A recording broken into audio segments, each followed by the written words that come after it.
Agartala government medical কলেজের 22তম প্রতিষ্ঠা বার্ষিকী উপলক্ষে হেরিটেজ পার্কে পথ চলতি মানুষদের স্বাস্থ্য পরীক্ষা করানো হয়। সেখানে উপস্থিত ছিলেন জিবির deputy medical super doctor Kanak Chowdhury সহ অন্যান্য ডাক্তাররা। পথ চলতি লোকজন এদিন শিবিরের মাধ্যমে উপকৃত হয়েছেন। এই বিশেষ দিনে মেডিকেল কলেজে অনুষ্ঠান হয়েছে। আমরা শুনবো ঠিক কি জানা যাচ্ছে এ ব্যাপারে। আগরতলা গভর্নমেন্ট মেডিকেল কলেজের 22তম প্রতিষ্ঠাবার্ষিকী এই জন্মদিনকে সামনে রেখে আমরা বেশ কিছু আজকের দিনের আগে থেকে কাজ শুরু করেছি। যেমন বৃক্ষরোপণ হয়েছে, ব্লাড ডোনেশন হয়েছে। তো আজকের দিনে সকালবেলা আমরা হেরিটেজ পার্কে এসেছি। কুঞ্জবনের এই পার্কটার মধ্যে অনেক লোক সকালবেলা হাঁটতে আসেন। তো তাদেরকে সহায়তা করা, তাদেরকে পথ দেখানোর জন্য মূলত আমরা মানুষের ওজন নিয়ন্ত্রণ করা এখন সবচেয়ে জরুরি একটা অংশ।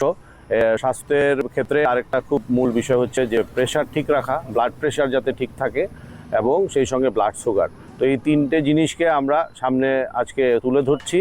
আমাদের থেকে এই বার্তা যাবে সবার কাছে যে ওজন নিয়ন্ত্রিত রাখুন, সেই সঙ্গে ব্লাড সুগারকে আপনি নিয়ম মেনে বা প্রয়োজনের সঙ্গে ওষুধের মাধ্যমে এবং উচ্চ রক্তচাপকে নিয়ন্ত্রণে রাখুন। তাহলে এদের মাধ্যমে যে রোগগুলো হয়, যেমন হাইপার টেনশন রিলেটেড বা ডায়াবেটিস রিলেটেড যে রোগগুলো, স্ট্রোক বাড়ছে, হার্ট অ্যাটাক বাড়ছে, কিডনির সমস্যা বাড়ছে, এই ধরনের জিনিসগুলো, চোখের সমস্যাগুলো যাতে মানুষের মধ্যে কমে আসে এবং মানুষ যাতে সুস্থ থাকে, সবল থাকে, সেই বার্তা নিয়ে আমরা আজকে এখানে সবাই মিলে এসেছি।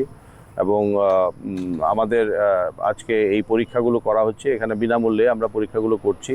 আমরা মানুষের পাশে থাকার বার্তা নিয়ে আজকে এসেছি এখানে। মূলত এখানে ব্লাড সুগার দেখা হচ্ছে। সকালবেলার কেউ ফাস্টিং আছেন বা র্যান্ডম ব্লাড সুগার হিসেবে দেখা হচ্ছে। সেই সঙ্গে ওজন মাপা হচ্ছে। আর বিএমআই আছে এখানে, যে মেটাবলিক যে বডি মাস ইন্ডেক্স যেটা আছে সেটাকেও এখানে পরিমাপ করা হচ্ছে। সেই সাথে বিপি চেক করা হচ্ছে এবং ওজন দেখা হচ্ছে। কারণ এই তিনটা জিনিসের উপর ভিত্তি করে মানুষের সুস্থতা অনেকখানি নির্ভর করে এবং বর্তমানে বেশিরভাগ রোগ এই তিনটা প্যারামিটারের সঙ্গে জড়িত।